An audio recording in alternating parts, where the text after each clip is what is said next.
Today we're looking at Elden Ring Nightreign and what it takes to earn that Platinum Trophy. Nightreign cuts away the huge open world of Elden Ring and focuses on more or less of a quick and yet tough 45 minutes runs. You fight tough enemies, face huge bosses and collect rewards. And to get that Platinum Trophy you need to master these runs, gather relics, finish side quests and work well with other players. And after 40 hours, I finally got myself that Platinum Trophy for Elden Ring Nightreign. I had to ask for help from friends and just random teammates to get those few trophies. I had to look up on forums and just LFG, just if anybody could help me out. It was indeed quite, frustrating, but still playing together, it did make it more fun. Now you always start back at the Round Table Hold, the small hub is where you be spending Merc. By the way, Merc is just basically a currency you earn during the runs. So you use Merc to unlock more relic slots, buy useful items, change your character look, and pick your next expedition. You can also test weapons and skills in the sparring grounds. If you played Elden Ring, this is quite familiar, but everything here is tight and built for quick sessions. Each expeditions last about 3 in-game days, something like 15 minutes each. You enter Limweld on a set map seed, clear out enemies and mini bosses, then use runes at the bonfires to level yourself up. And along the way you find relics that give small boosts like extra damage, faster healing or better defense as an example. When a timer runs out, a circle will be closing and basically kind of trapping you in the boss arena with that when the Night Lord will be making here a grand appearance and you'll have to defeat it. And when you defeat the Night Lord, the second day comes up, you'll have to do the same thing again, and then when you defeat yet again a Night Lord, you'll be teleported to a third and final day where you'll be facing the main biggest challenge, especially being the main Night Lord. Now, repeating this loop is what kind of unlocks most of the trophies, but it can indeed feel quite repetitive. So the game has 8 Nightfarer classes. Each class is slimmed down to versions of a classic Elden Ring build. For example, like Wilder strikes fast to build bleeds, Duchess basically more of an attacker of a range, Executor focuses on parries and counterattacks, Recluse uses elemental spells for attacks and of course support. And 4 more classes offer different playstyles. Each class has 1 passive perk, 1 active ability, and 1 ultimate skill. Early runs feel fresh, but after many sessions you'll notice each class follows the same upgrade path. You can't really respec or swap skills mid-run. If your build just doesn't work while you're playing through the game, you either have to adapt or completely restart. For some trophies you need to reach class ultimates, which pushed me to team up, so I had to meet those requirements more easily.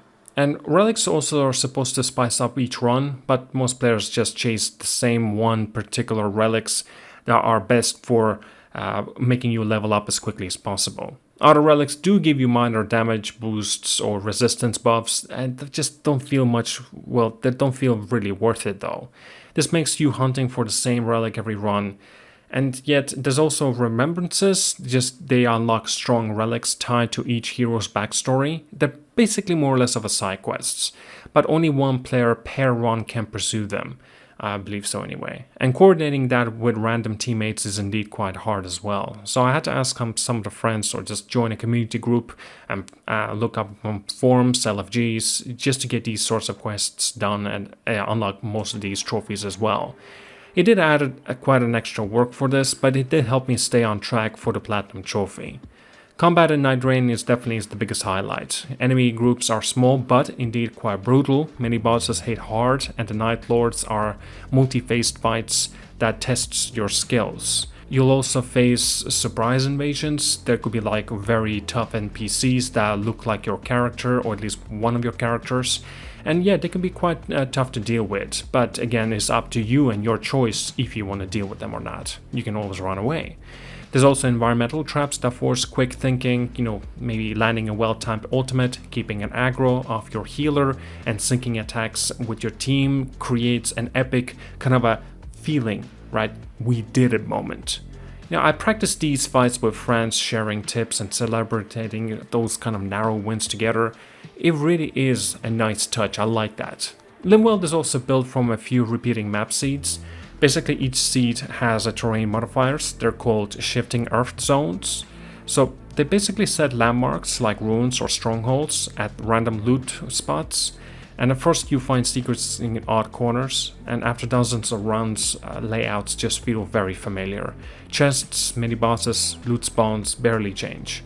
Elden Ring's magic of surprise is gone here though. Having friends to explore definitely does help, but we shared hidden spots and made each run feel, well, somewhat different at least. So the 45 minutes timer creates tension. You rush to find relics, farm ruins, and level up before the arena seals. You can't pause or extend the clock. Missing a jump or stopping to inspect scenery risks facing a Night Lord underleveled.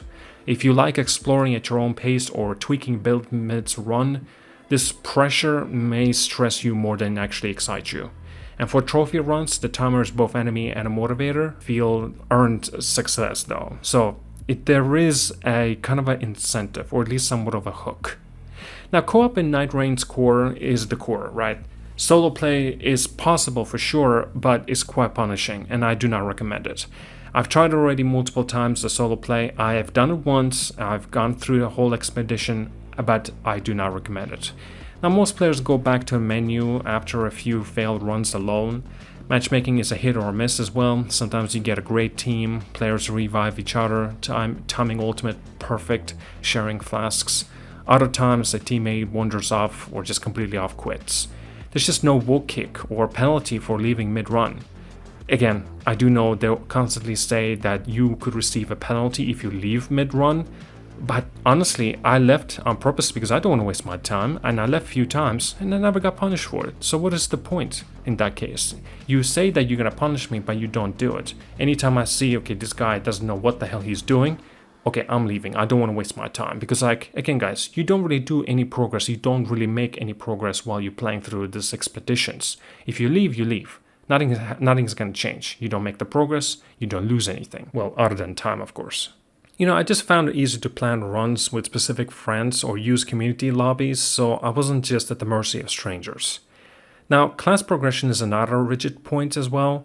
So once you start a run, you're locked onto that class's abilities and gear. No swapping until you finish or abandon the expedition. If your setup doesn't fit the Night Lords you be facing, or your teammates' styles if they choose the wrong setup, yeah, you're basically stuck. This discourages trying new builds and makes some runs feel hopeless. And for trophies that need strange relic combos, I invite friends to cover different builds in one run. It worked, but required extra coordination. And the story in Nightreign feels thin compared to Elden Ring's rich lore.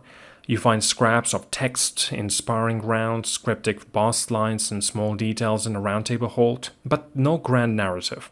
Remembrances, basically those little side quests, add character bits, but since only one player per run can get them, I believe so, most just never see that kind of content nevertheless.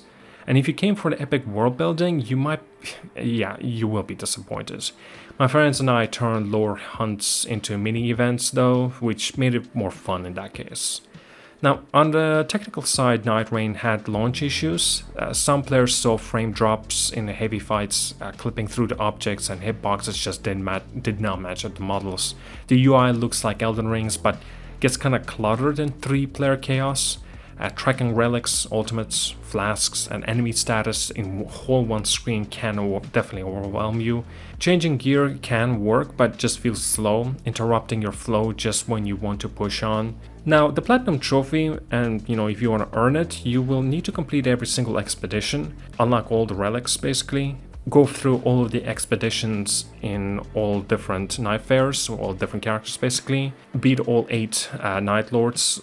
It's a huge grind that rewards skill, teamwork, and deep knowledge of every class and relic combo.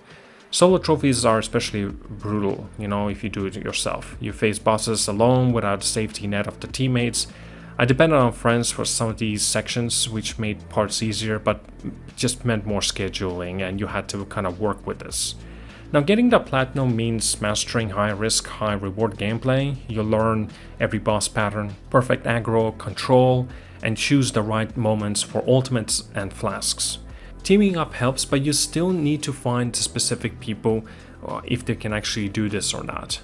Now, if you dislike repetition or rigid class paths, the trophy hunt will definitely test your patience. But overcoming these challenges gives one of the most satisfying platinum experiences in a From Software game.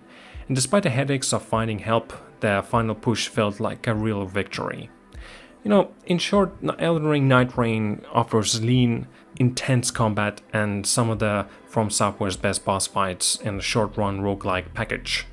It shines when you have good teammates, but if fixed classes, repetitive relic hunts, and strict timer can definitely wear you down. Hunting the Platinum taught me to rely on the community. Finding help was absolutely frustrating, yet beating tough challenges with friends made it worth the effort.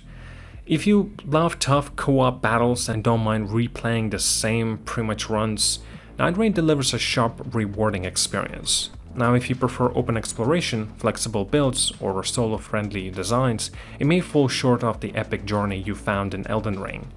Still, the thrill of top-tier boss fights and the pride of the Platinum makes Nightreign a great adventure for dedicated players. And with that, thank you so much for watching, like and subscribe, I'll see you guys all, and have a wonderful day.